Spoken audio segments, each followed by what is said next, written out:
The CDC plans to unveil long-awaited guidelines today for reopening K through 12 schools. And we have details first from a draft in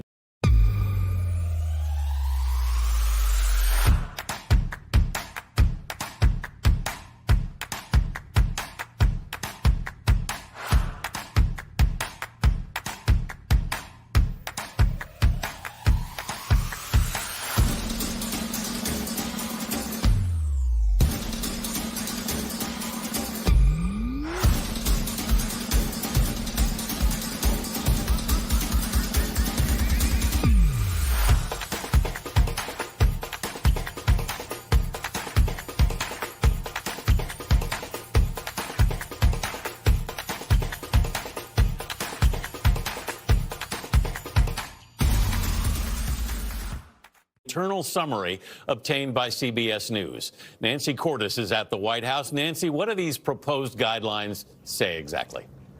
Well, Anthony, good morning from a very festive Valentine's Day decked out White House. So according to the guidelines that CBS News has viewed, schools would fall into 4 color-coded categories. They would reopen with full in-person learning in the schools with low community spread. Those would be the blue and yellow zones. As long as there was as much social distancing as possible, those schools could reopen. Schools in the orange zone, where transmission rates are higher, would be recommended for hybrid or reduced attendance with required distancing. Now, this same guidance goes for schools in the red zone if they regularly test staff and students. For red zone schools that don't regularly test, the CDC would recommend elementary schools have reduced attendance with mandatory distancing and virtual-only classes for middle and high schools.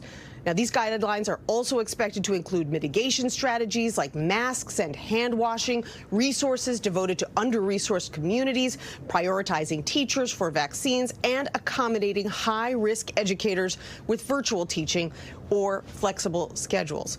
Now, officials tell CBS News that these guidelines are still being finalized and could change. And what we still don't know is what rates of community spread apply to each of these zones. We're hoping to get more details later today. Nancy, as we heard, President Biden says he now has secured enough doses to vaccinate nearly the whole country. That's right. He says that his government has arranged for 200 million more doses of the vaccine, and so it will have enough vaccine for 300 million Americans, he says, by the end of July. The president acknowledged the logistical challenges in distributing these vaccines, blaming that in part on the previous administration. While scientists did their job in discovering vaccines in record time, my predecessor, be very blunt about it, did not do his job in getting ready for the massive challenge of vaccinating hundreds of millions of Americans. We started on day one. We won't have everything fixed for a while, but we're going to fix it.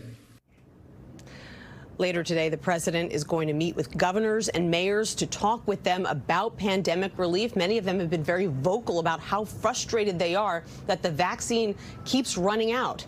After that, the president is expected to head to Camp David for the weekend. Tony.